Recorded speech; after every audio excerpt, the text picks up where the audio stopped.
A finales del siglo XIX, México vivía en calma, o al menos eso parecía. Bajo el largo mandato de Porfirio Díaz, el país presumía de progreso. Trenes, fábricas, luz eléctrica y una aparente paz que muchos llamaban el orden porfirista. Pero esa paz tenía un precio.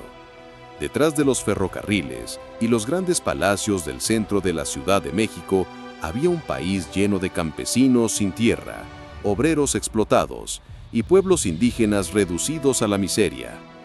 Era un México de dos caras, uno elegante y europeo, otro olvidado y hambriento. Díaz llevaba más de 30 años en el poder, reelegido una y otra vez bajo promesas vacías de democracia. Los ricos eran cada vez más ricos y los pobres cada vez más pobres. Los hacendados controlaban las tierras, los empresarios extranjeros dominaban las minas y los ferrocarriles, mientras el pueblo solo servía para trabajar. El lema del régimen era claro: pan o palo. Si apoyabas al gobierno, comías; si te rebelabas, morías. Pero en 1910, algo comenzó a cambiar. Las ideas de libertad, justicia y democracia se encendieron como una chispa en el aire. En medio de ese ambiente surgió un hombre llamado Francisco I. Madero, un hacendado del norte con estudios, convicciones liberales y un sueño ingenuo de que México tuviera elecciones libres. En su libro, La sucesión presidencial en 1910, Madero denunció la tiranía de Díaz y propuso un cambio pacífico. El viejo dictador, confiado, permitió su candidatura, hasta que Madero comenzó a ganar popularidad. Entonces lo encarceló. Pero el movimiento ya había comenzado. Desde prisión, Madero logró enviar un mensaje al país: el Plan de San Luis Potosí. En ese documento, llamó al pueblo a levantarse en armas el 20 de noviembre de 1910. Esa fecha se convertiría en el inicio de la Revolución Mexicana. En todo el país comenzaron a levantarse hombres y mujeres cansados del abuso. En el norte, los rancheros respondieron al llamado. En el sur, los campesinos empuñaron machetes. En Chihuahua surgió una figura legendaria: Doroteo Arango, mejor conocido como Pancho Villa. Un bandido para unos, un héroe para otros, Villa se convirtió en líder de un ejército de hombres sin uniforme, montados a caballo, armados con fusiles viejos y corazones furiosos. En el sur, el fuego tenía otro nombre: Emiliano Zapata, el campesino de Morelos que gritó por primera vez las palabras que definirían toda una lucha: tierra y libertad. Mientras tanto, Díaz seguía en su burbuja de poder, creyendo que podía aplastar a los rebeldes como siempre. Pero el país entero se levantó. Los trenes fueron tomados, los pueblos ardían, las haciendas eran saqueadas. El gobierno comenzó a tambalearse. En mayo de 1911, Porfirio Díaz, el dictador eterno, abordó un barco rumbo a Francia. Había caído.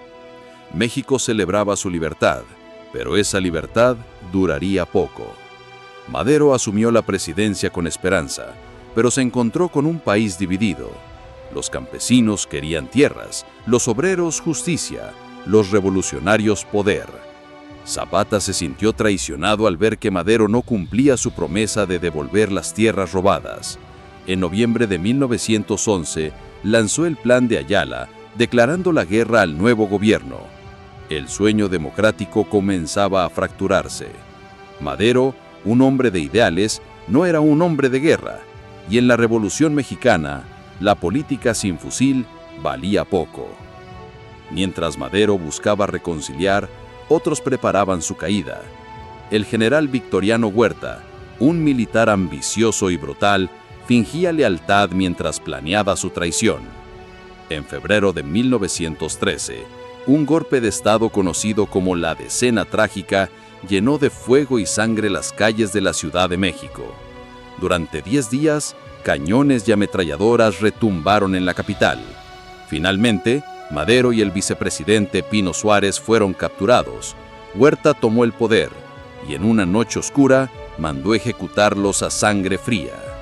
La revolución había devorado a su primer idealista. El país volvió a arder. Desde el norte, Venustiano Carranza se levantó contra Huerta con su Plan de Guadalupe, proclamando que no reconocería un gobierno nacido de la traición. A su lado se unieron Villa y Zapata, aunque pronto sus caminos se separarían. Huerta intentó resistir, pero la presión internacional y las derrotas militares lo obligaron a renunciar en 1914. México había cambiado de amo, pero no de destino. En ese momento, la revolución entró en su etapa más caótica y sangrienta. Villa dominaba el norte, Zapata el sur, y Carranza buscaba consolidar su poder desde el centro. La nación estaba partida en pedazos. En 1914, Villa y Zapata se reunieron en la Ciudad de México. Fue un momento histórico. Dos líderes populares, uno con sombrero y caballo, el otro con mostacho y machete, posando juntos en el Palacio Nacional. Pero la alianza duró poco.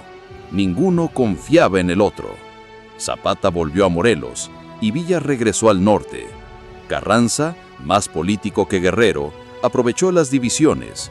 Con la ayuda de un joven general llamado Álvaro Obregón, derrotó a Villa en la sangrienta batalla de Celaya en 1915. Miles de hombres murieron en el campo, bajo el sol y entre el humo de las ametralladoras. Villa, herido y perseguido, desapareció en las sierras. Zapata resistía en el sur, defendiendo a su gente hasta que en 1919 fue traicionado y asesinado en una emboscada. Su cuerpo fue exhibido como trofeo, pero su grito de «Tierra y libertad» nunca murió. Carranza consolidó su poder y en 1917 promulgó una nueva constitución, considerada una de las más avanzadas de su tiempo. Por primera vez, México reconocía derechos laborales, educación gratuita, propiedad social de la tierra y separación de la Iglesia y el Estado. Pero la paz seguía siendo un espejismo. La revolución no se apagaba, solo cambiaba de rostro. Obregón, ambicioso y astuto, terminó enfrentándose a Carranza. En 1920, cuando el presidente intentó imponer a su sucesor, estalló otro levantamiento, el Plan de Agua Prieta. Carranza huyó con el Tesoro Nacional, pero fue asesinado mientras dormía en una cabaña en Puebla. El poder volvió a manos de los generales. Álvaro Obregón asumió la presidencia y trató de reconstruir el país. Promovió la educación, el arte y la estabilidad. Bajo su mandato surgieron figuras como José Vasconcelos y el muralismo mexicano, con Diego Rivera y otros artistas que pintaban la historia en los muros del pueblo. Pero incluso Obregón cayó víctima del ciclo de sangre. En 1928 fue asesinado por un fanático religioso llamado José de León Toral durante un banquete. Así, terminó oficialmente la Revolución Mexicana, pero en realidad nunca terminó. Lo que comenzó como una lucha por la democracia se convirtió en una guerra de poder, una sucesión interminable de traiciones y levantamientos. 1 millón de muertos quedaron atrás, campesinos, mujeres, niños, soldados y líderes que soñaron con un México distinto. La Revolución Mexicana dejó héroes y villanos, pero también dejó cicatrices. Zapata y Villa se convirtieron en mitos, Madero en mártir, Carranza en político, Obregón en estratega. Porfirio Díaz murió exiliado en Francia, lejos de la tierra que gobernó con puño de hierro. El pueblo, ese que alzó machetes y rifles, volvió a los campos con la esperanza rota, pero con la dignidad intacta.